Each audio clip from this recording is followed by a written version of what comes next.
आज आपण काय करतो, 11th मधला जो आपला मॅथ्स 1 मधला जो चॅप्टर नंबर जो 8 आहे, मेजर ऑफ डिस्पर्शन, त्याचे आज आपण फॉर्म्युले बघतोय.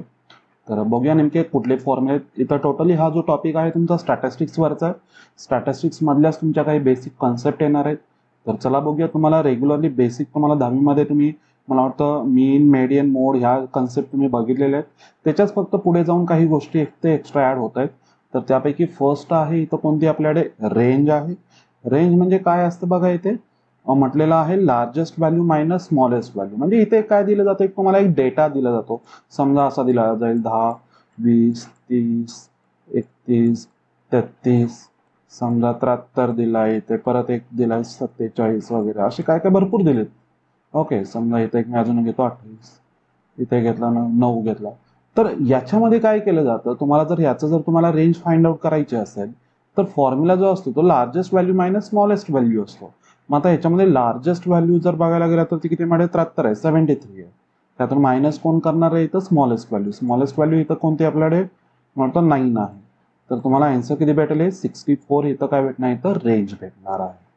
ओके, हा तुम्ही म्हणू शकता. किंवा हा झाला आपल्याकडे डिस्क्रीट डेटा झाला. डिस्क्रीट म्हणजे तुम्हाला एक्झॅक्ट, त्याला आपण अनग्रुप्ड पण डेटा म्हणतो. तर हा आहे डिस्क्रीट, म्हणजे पूर्णपणे तुम्हाला एक्झॅक्ट तुम्हाला व्हॅल्यू माहिती आहे. काही वेळा ग्रुप डेटा असतो. ग्रुप डेटा आपल्याला माहिती आहे, किंवा आपण कंटिन्युअस क्लास इंटरव्हल्स 10वीमध्ये बघितली असते. म्हणजे फॉर एक्झाम्पल तुमच्याकडे असतात बघा ते 60 ते 70 आहे, समजा 70 ते 80 आहे, असे ग्रुप्स होते, तुम्हाला आठवतात ना. 80 ते 90 आहे, 90 ते 100. मी आता तोपर्यंत हे समजण्यासाठी फक्त असं घेतो. मग असं जर असेल तुमच्याकडे जर डेटा टाईप असेल, मग याच्यामध्ये रेंज कशी फाइंड आउट केली जाते. तर याच्यामध्ये काय केली जाते रे, इथं जो अप्पर क्लास आहे त्याची कुठली असते, अप्पर व्हॅल्यू, किंवा तुम्ही हायेस्ट तुम्ही इथं काय म्हणू, आपण म्हणतो त्याला अप्पर बाउंड तुम्ही म्हणू शकता, किंवा upper class limit. Yes, upper class limit तुम्ही इथं म्हणू शकता. आणि इथं याला आपण म्हणतो ही लोअर क्लास लिमिट आहे ना. Lower class limit of lower class, upper class limit of upper class minus lower class limit of lower class, असं तुम्ही म्हणा. आणि ह्या दोघांची काय केली जाते, इथं सबट्रॅक्शन केली जाते. म्हणजे 100 मायनस 60 करा, तुम्हाला किती भेटेल, याचा जो रेंज असेल ते तुम्हाला किती भेटेल, इथं 40 भेटेल. तर एक असं तुम्ही करू शकता. चला पुढे आपण जाऊया पुढच्या फॉर्म्युल्याकडे. हा तुमचा फर्स्ट फॉर्म्युला झाला. मला वाटतं फर्स्ट एक्सरसाइज टोटली तुमची याच्यावरतीच आहे. सेकंड जाऊ आपण. सेकंड जो आहे, इथं मी तुम्हाला एक टेबल तयार करून दिलाय. इथं टेबल आधी तुम्ही समजून घ्या नेमका कशासाठी.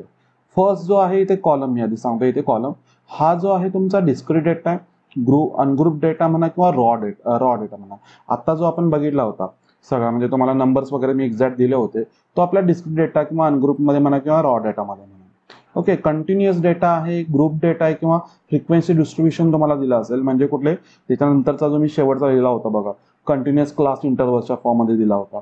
तर तसं जर तुम्हाला काही दिलं तर तो सेकंड असणार. आणि याच्यावरूनच मग तुमचे कोणाचे फॉर्म्युले चालू होत आहेत, मीन. आता मीन तर सर्वांना माहिती आहे, आपण जे ॲव्हरेज म्हणतो. नंतर व्हेरियन्स एक आहे आपला, म्हणजे जो डेटा आहे तो किती प्रकारे असं स्कॅटर्ड झालेला आहे, किंवा जो स्टँडर्ड डेव्हिएशन आहे तो आपल्या मीन पासून केवढा, म्हणजे बाहेर आपला आपण जर डायग्राम जर मी ड्रॉ केली तर तो केवढा अप्रॉक्सिमेट तुमचा बाहेर किती गेलेला आहे स्टँडर्ड डेव्हिएशन नुसार आपण हे बघत असतो.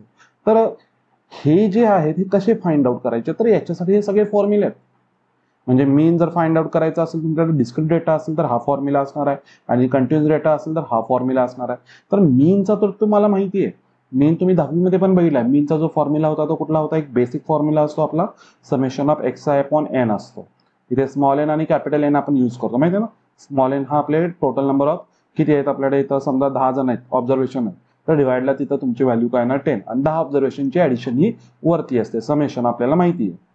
इकडे या, इकडे तुम्हाला दिलं काय जातं रे, असे ग्रुप्स असतात, बरोबर आहेत ना. बघा मी लिहितो पण, 60 ते 70 होता, त्याच्यामध्ये कोण होतं रे आपल्याकडे, मला वाटतं फ्रिक्वेन्सी दिली जाते. याची फ्रिक्वेन्सी समजा इथं आहेत माझ्याकडे, इथं किती 12 आहेत 60 ते 70 मध्ये.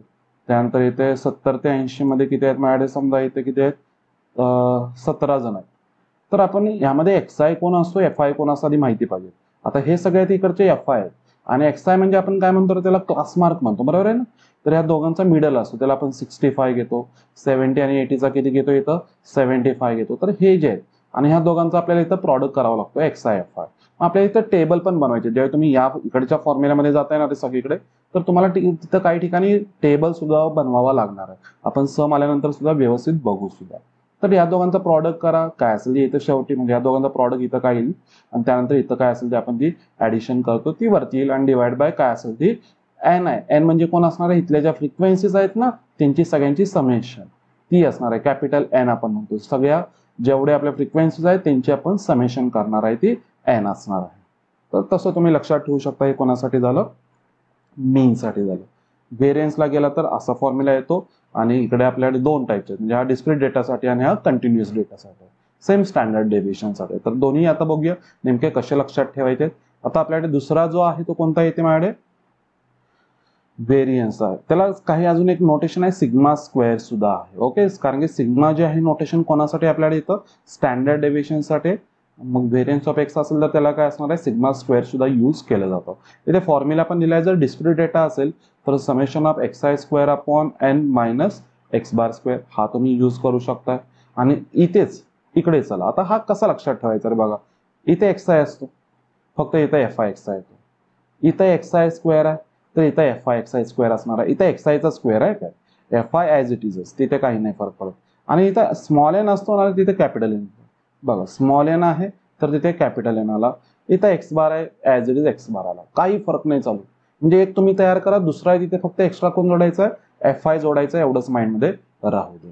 ओके, आता काही वेळा काय होतं की तुमच्याकडे डेटा जर मोठाच आला, तर मी मगाशी पण एक मोठाच डेटा घेतला होता, 60 to 70 होता. ओके, त्यानंतर तुमच्याकडे 82 समजा की त्यामुळे इथं 90 आहे, 92 सॉरी इथं 82 राहिला का रे, 70 to 80 पण आहे, 90 to 100 आहे माझ्याकडे हा. ओके, आता या टाईपचा डेटा आणि इथं तुम्हाला फ्रिक्वेन्सीज वगैरे दिल्या जाते, 12, 13, 17, 19 या टाईपच्या तुम्हाला इथं फ्रिक्वेन्सीज दिल्या. आता काय प्रॉब्लेम काय झाला रे, याचं तुम्ही एक्सआय जेव्हा फाइंड आउट करताय म्हणजे मधली व्हॅल्यू 65, 75, 85 आणि कोणाच नाही 95, आणि यांचं कॅल्क्युलेशन जर तुम्ही करायला गेला तर ती व्हॅल्यू मोठी झाली ना. मग जर ही व्हॅल्यू मोठी होते मग त्यासाठी जर तुम्हाला कॅल्क्युलेशन मध्ये प्रॉब्लेम होतो. म्हणजे जर तुम्ही रेग्युलरली जर आता 11th मध्ये बघायला गेलं तर आपल्याला कॅल्सी नाहीये, तर आपण रेग्युलरच कॅल्क्युलेशन करत बसणार, तिथं खूप मोठी व्हॅल्यू तयार होते. मग त्याच्यासाठी काय करतात, तिथं चेंज ऑफ ओरिजिन अँड स्केलचा आपण इथे कन्सेप्ट इथे यूज करतो. मग ही असते काय change of origin and scale, तर याच्यामधलंच आपल्याला काय करावं लागतं, एक ॲज्युम मीन आपण इथे कन्सिडर करतो. म्हणजे आता फॉर एक्झाम्पल आता यातला एक मी समजतो इथं 85 ही ए ची व्हॅल्यू. आता याच्यामध्ये बघा इथं बघा रे, हा जो ए आहे ए ची मी व्हॅल्यू काय घेणार, इथं जी आहे ती आपल्याकडे 85 घेणार, याच्यामध्ये 85 घेणार. आणि मग बाकीच्या व्हॅल्यू आता एक्स आहे तर आपल्याला माहिती आहे, मग इथं मला तयार करायचं आहे कोण, यू आय तयार करायचं आहे. त्यानंतर दुसरं कोण तयार करायचं, यू बार पण तयार करायचा. आता हे फॉर्म्युले कसे लक्षात ठेवायचे ते पण बघूया. जर तुम्हाला हा फॉर्म्युला पाठ आहे तर तुमचा हा पण फॉर्म्युला तयार होतो व्हेरियन्स ऑफ यूचा पण. कुठे आपल्याकडे व्हेरियन्स ऑफ यू, हा जो आहे, तर व्हेरियन्स ऑफ यूचा पण फॉर्म्युला येतो. आता व्हेरियन्स ऑफ यू आणि व्हेरियन्स ऑफ एक्स मध्ये काय आहे डिफरन्स, फक्त त्याला इंटू काय करायचं एक्स स्क्वेअर. आता एच असतो काय, एच असते तुमची एकतर क्लास विड्थ म्हणा किंवा आपल्याकडे जे एक्स आहेत ना रे त्यांच्यामधला तुम्ही डिफरन्स घेऊ शकता. म्हणजे इथं जर बघायला गेला तर तो 10 आहे या सम मध्ये, तर तुम्ही तिथं एच ची व्हॅल्यू इथं 10 घेऊ शकता. मग variance of you find out करायचा, व्हेरियन्स ऑफ एक्स आहे ना तोच व्हेरियन्स ऑफ यू आहे, फक्त एक्स आयच्या जागी कोण येतो इथं यू आय. आता यू आय कसा तयार होतो त्यासाठी मी खाली दिलेलं पण आहे. यू आय बघा कसा तयार झालाय, X I minus A upon H तयार झालाय, X I minus A upon H. आता ए कोण आहे ते पण मी मगाशी सांगितले, ॲज्युम मीन केला कुठलाही चालेल एक्स आय मधला, कुठलीही करा पण एक बऱ्यापैकी मधली करा व्हॅल्यू, तुम्हाला इझिली कॅल्क्युलेशन होऊन जातील. एच मध्ये पण सांगितलेलं आहे. आणि यू बार पण एक लागतो, जसं आपला एक्स बार आहे तसंच आपला कोण असणार इथं यू बार असणार, summation of F I U I upon N. N म्हणजे आपल्या इथं समेशन ऑफ एफ आयचा असणार आहे, काही प्रॉब्लेम नाही. ओके, तर हे सगळे फॉर्म्युले तुम्हाला व्हेरियन्स साठी लागणार आहे. आता व्हेरियन्स भेटला, मला जायचं पुढे स्टँडर्ड डेव्हिएशन. मग स्टँडर्ड डेव्हिएशन साठी काय, under root of variance of X. नेहमी फॉर्म्युला काय असतो, under root of variance of X. इथे पण मी लिहिलेला पण बघा, under root of variance of X. मात्र तुम्हाला काही ठिकाणी आता तुम्ही एमसीक्यू ला गेला किंवा तुम्ही सीईटी ला जाताय तर ही कन्सेप्ट एक माहिती पाहिजे. म्हणजे काय, मला काय फाइंड आउट करायचं, स्टँडर्ड डेव्हिएशनच फाइंड आउट करायचं आहे. आणि तुम्हाला इथं काय भेटलेलं आहे, इथं सिग्मा यू म्हणजे कुठली व्हॅल्यू भेटले, ही व्हेरियन्स ऑफ यूज भेटलेली, म्हणजे ते variance under root of variance of U भेटलेली. ओके, म्हणजे इथं कोण भेटलं, under root of variance of U, ही म्हणजेच कोण तुमची व्हॅल्यू आहे इथं सिग्मा यू.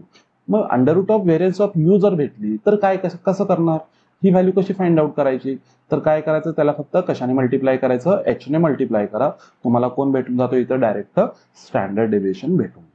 असं जरी लक्षात ठेवला तरी चालेल, कारण मी इथे बघा आपण याचाच काय करतो रे, इथं व्हेरियन्स ऑफ एक्स आहे त्याला रूट मध्ये टाकतो ना, म्हणजे स्टँडर्ड डिव्हिजन बनतं. बघा मी याला पण इथं काय केलं, रूट मध्ये टाकलं, तर एक्स स्क्वेअरचं रूट काय आलं एच, आणि ह्याचं रूट म्हणजे कोण आलं आपलं सिग्मा यू आलं, असं पण म्हणू शकताय तुम्ही. असा फॉर्म्युला तयार झाला. क्लिअर झाले फॉर्म्युले, व्यवस्थित फॉर्म्युले लक्षात ठेवायला शिका, पाठ नाही करायचे. ओके चला त्यानंतर आपण जाऊया, मला वाटतं एक 2 फॉर्म्युले राहिलेत लास्ट. एक स्टँडर्ड डेव्हिएशन आहे फॉर कंबाईंड डेटा, तर हा पण व्यवस्थित फॉर्म्युला लक्षात ठेवायचा आहे.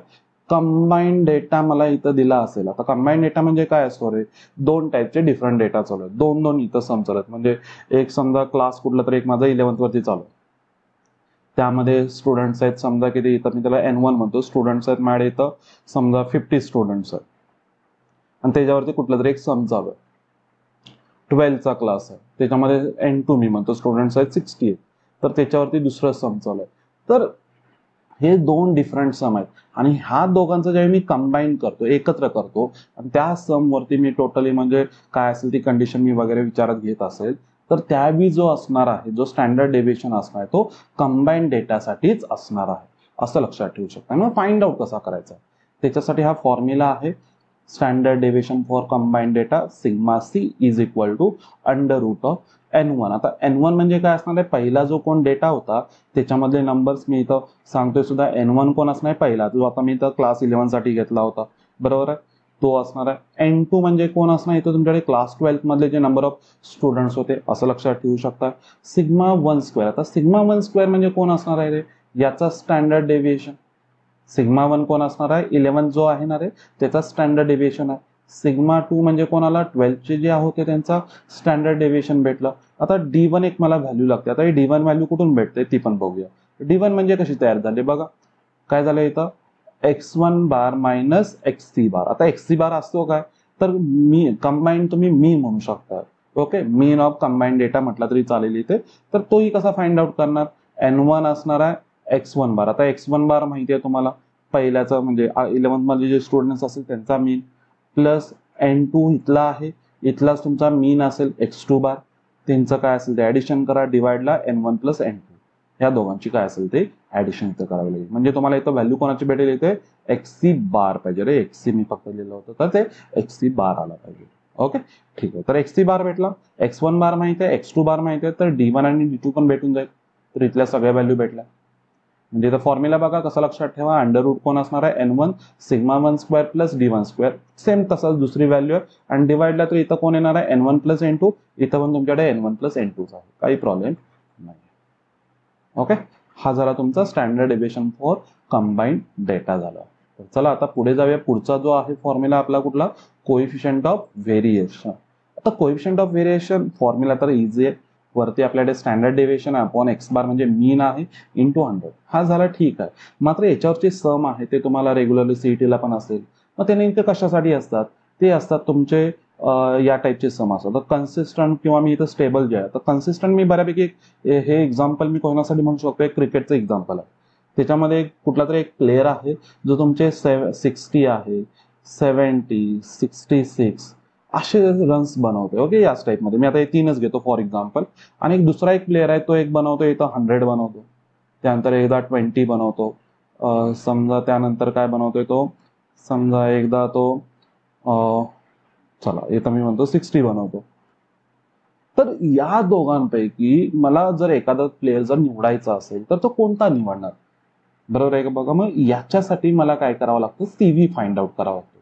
सीव्ही फाइंड आउट करायचा, आणि सीव्ही ज्याचा स्मॉलर असेल तो काय असतो, मोर कन्सिस्टंट असतो. मोर कन्सिस्टंट म्हणजे जो स्टेबल आहे असं मी म्हणू शकतो, जो त्या एका पोझिशनसाठी, म्हणजे आता मला ऍग्रिगेट, मला आता समजा याचा जर ऍग्रिगेट बघायला गेला तर अप्रॉक्सिमेट मी म्हणतो की 65 एक मी म्हणतो की 65 रन्स एक तो बनवू शकतो अप्रॉक्सिमेट, मी असं म्हणू शकतो. मात्र इकडे जर या डेटाकडे जर मी बघितलं तर मी एक्झॅक्ट नाही म्हणू शकत की तो किती रन्स बनवेल, एक्झॅक्ट मला नाही समजेल. त्यामुळे हा जो आहे तो मोर कन्सिस्टंट नाही आहे प्लेअर. हा एक आहे की याने रन्स जास्त बनवलेले आहेत, मग तुम्ही जर एखाद्याच म्हणजे तुम्हाला जर रन्स तुम्ही जर जास्त पाहिजे तर त्याचा जर तुम्ही विचार करत असाल तर ओके आहे हा. मात्र जर कन्सिस्टंट जर पाहिला असेल तर हा पहिलाच प्लेअर काय असणार इथे, मोर कन्सिस्टंट असणार. तर त्याच्यावरून तुम्ही ठरवू शकता. येस, तर हा मला वाटतं सगळ्यात शेवटचा फॉर्म्युला होता याच्यामधलाच. तर याच्यावरचे सम असतील व्यवस्थित. स्टॅटिस्टिक्सचा एक छोटासा पार्ट आहे, मला वाटत नाही तुम्हाला 12th मध्ये काही गरजेचं नाही, सीईटी मध्ये एक लागेल, जेई मध्ये जेई मध्ये तुम्हाला सम्स येतात. मी त्याचे काही फॉर्म्युले घेतलेले नाहीत, शॉर्टकट्स वगैरे नाही सांगितलेले. जस्ट तुम्हाला 11th मधला जो टॉपिक आहे त्याच्याच मी सगळे फॉर्म्युले सांगितलेले. ओके, तर आज काय करू आपण, इथेच थांबू. थँक्यू.